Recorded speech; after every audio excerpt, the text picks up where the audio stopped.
Welcome to Skip the Queue, the podcast about the world's best visitor attractions and the people that work in them. I'm Paul Marden. Along with my co-hosts, Andy Povey and Sinead Kimberley, I spend my days working with ambitious attractions like theme parks, museums, galleries and science centres to help them to attract more guests. In today's episode, Andy and I talk about what's coming up for Skip the Queue as we enter Season 7. Welcome to Season 7.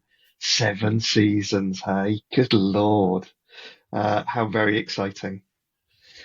We've had our summer holidays, we've had our little break, but there's no rest for the wicked, is there? Absolutely not. Absolutely not. It's not, you say it's a busman's holiday, really, isn't it? Working in our industry. I think it is, isn't it? Life has changed quite a lot for us recently, hasn't it? In the last Very few much so. months, with the advent of Crowd Convert and Merak coming back to life again, we've been out on the road going everywhere, haven't we? So Absolutely everywhere. And I promise I'm not going to bitch about electric cars and charging. That's the only thing I've found that annoys me more than a poor online ticketing experience. yeah, absolutely. So we have both been visiting lots of clients. It's been very exciting. But we've also both had our summer holidays. Which attraction is memorable for you from your recent holiday? Do you know, there's so many. Yeah. We took our girls to the longest named tourist attraction in the world, I think. Warner Brothers Studio Tour London, the making of Harry Potter. on their 11th birthday, and how was that? We had a beautiful experience. They have this really smart trick there where if they know it's your birthday, they give you a badge that says it's my birthday, and it's modelled on the birthday cake that Hagrid gave Harry. Right. So it's all completely in keeping and in theme. So my daughters were walking around with these, and every member of staff we saw that saw the badge wished them happy birthday. Yeah. The first member of staff that did it absolutely blew my girls' minds. They hadn't associated it with the badge that they were wearing, and they thought that they were the most special people on the face of the earth. Because it's absolutely superb. And the experience itself is wonderful. Oh, wow. So that was probably the most memorable. I did something else very recently that was a little bit unusual. So I'm a man in my 50s. I was a teenager probably not even a teenager, a kid when Grease came out. Right. And all my mates and all my friends raved about it, and I didn't go and see it. And I've been very proud of the fact that I've never seen Grease. Until last weekend, when we went to the secret cinema showing of Grease in Battersea Park. Wow, what an experience. They're live actors, live scenes with the film running in the background, a fairground sitting outside the auditorium where the final set, if you've watched Grease ever, where they're in the fairground, went out there. Such a fantastic experience. Really does make me wonder why we don't have more of our larger parks doing that kind of stuff in partnership with Secret Cinema. It would make you stay for the evening, really extend your day. Absolutely superb experience. So, if you get the opportunity to go and see it, please do. very cool. Which will mean absolutely nothing. How about you? We recently went to Scotland, and we spent a day, which was really not enough, in Edinburgh. And actually, as you're talking about Harry Potter experience, we did a little Harry Potter thing because there's a graveyard, Greyfriars Bobby's graveyard, which I can't say. It was the inspiration for many of the names in Harry Potter. Absolutely. And this graveyard was, it was chock full of every nationality of tourist you could possibly imagine, plus the three of us wandering around, all trying to find Harry Potter themed gravestones. Yeah, so we found Tom Riddle's tombstone. We saw a McGonagall. Yeah, it was just that was quite magical. But the thing that sticks in my head is we also visited the real Mary King's Close, which is this, when you walk along the Royal Mile, falling off the side of the Royal Mile are all of these tenement closes that uh, three of them were capped over a couple of 100 years ago and completely forgotten about. And Continuum Attractions have turned them into an attraction that you can wander around. You get a guided tour of this time capsule of what life was like in a tenement block in Edinburgh, and it was rated last year as the best tourist attraction in Britain according to TripAdvisor, and it really was magical. It was such a fun visit. We were guided around by a tour guide in costume and in character the whole way round. And at the end of it, she introduced herself as coming from Philadelphia. Um, she was really great guide, and I just loved it. And I've seen them in the Rubber Cheese Survey for the last 4 years, and thought, well, what a funny name for an attraction. I wonder what that is. And so when I saw it, I had to go, and I loved every minute of it. It was brilliant. I agree. It's a fantastic place. Did you see J.K. Rowling's handprints just around the corner in the courtyard next to the entrance? No, I didn't. So, see, I think they were trying to do something like the Hollywood Walk of Fame, where there's famous people's handprints. I should have told you before. It's something to go back for. Yeah. Oh, we'll definitely be going back. There was so much there in Edinburgh that we didn't get to see. You just couldn't do it in a day. No. But so much fun. So much fun. So we are into season 7. And just like the last few seasons, we've got lots of ideas, brimming with ideas, few changes. And we thought we would tease them for you here in this short non-episode, just to tell you about some of the things that are coming up. And shall we we'll talk about the first thing that you came up with, which was the move to weekly content. You're blaming me for this. Oh, absolutely. So, I mean, the objective was to double the listership of the podcast. And so you did that by really doubling my work. If we doubled the episodes. We're going weekly. I'm sure we're going to have plenty to fill it, because you look at all of the interesting stories we come across, the people that we talk to, the things that we want to talk about, and we end up editing and cutting things. I'm convinced that we're going to have loads of really exciting things to talk about. We're also going to introduce a couple of different themes. Yeah. So do you want to talk about the Millennium Fund projects? Yeah, so this is carrying on the theme that I started back at the back end of season 6, when I spoke to another Edinburgh attraction, Dynamic Earth.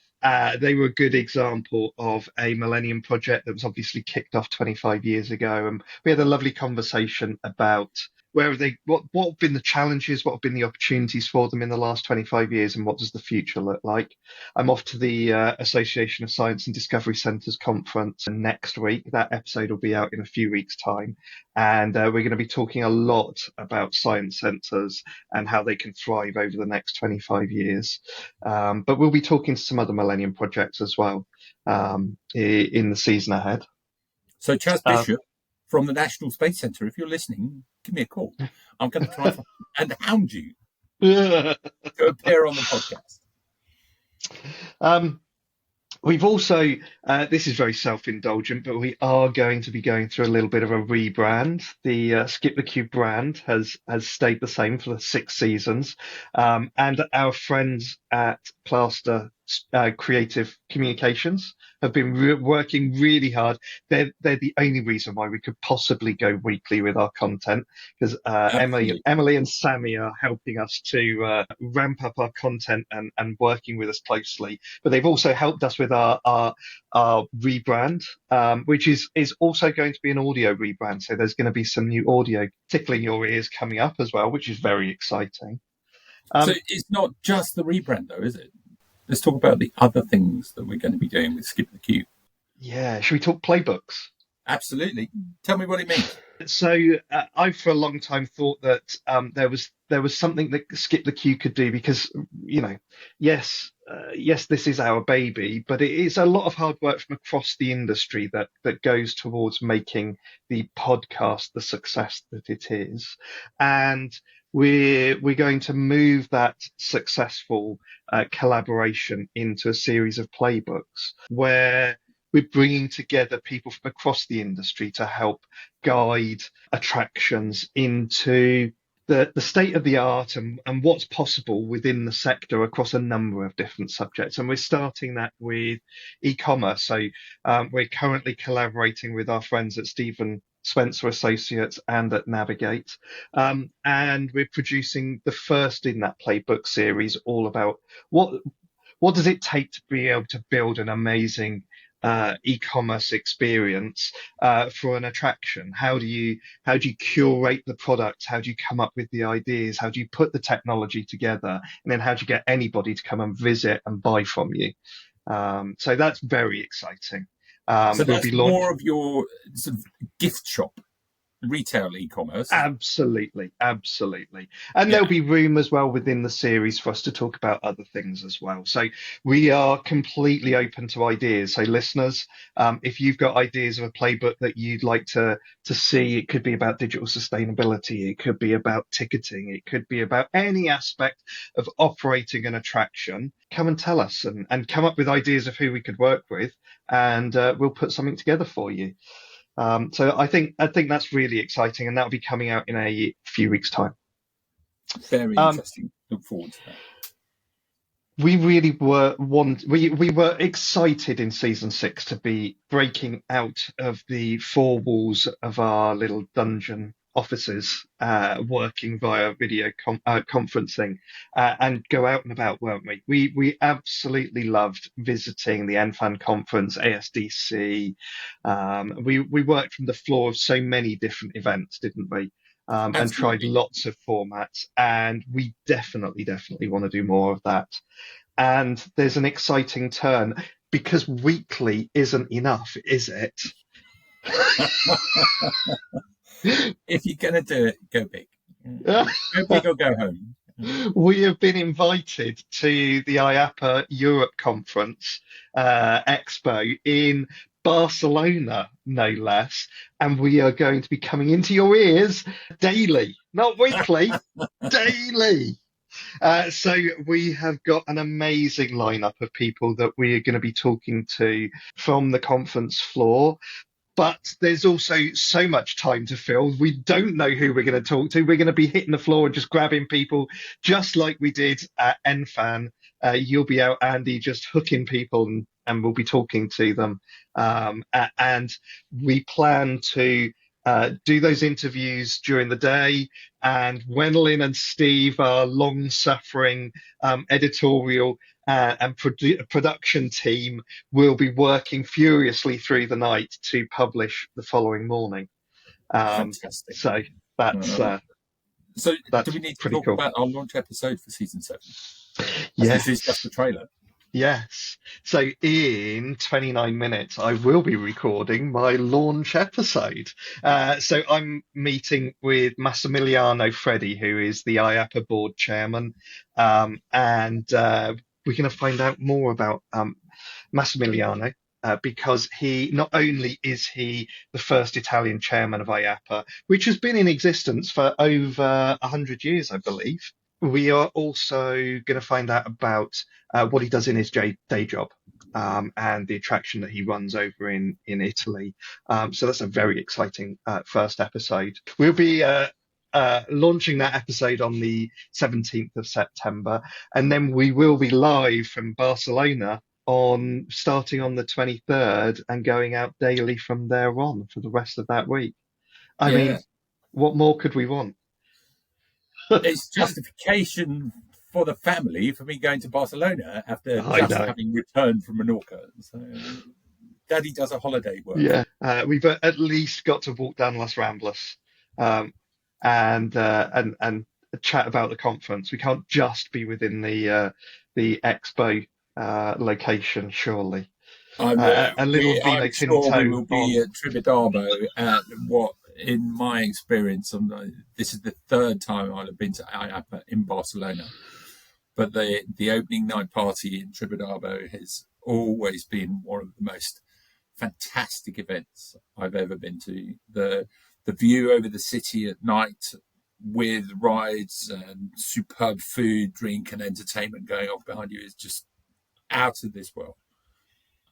But it's work, just for Yes, anyone that's listening outside the door right now. Very hard work. Very hard work for very important people.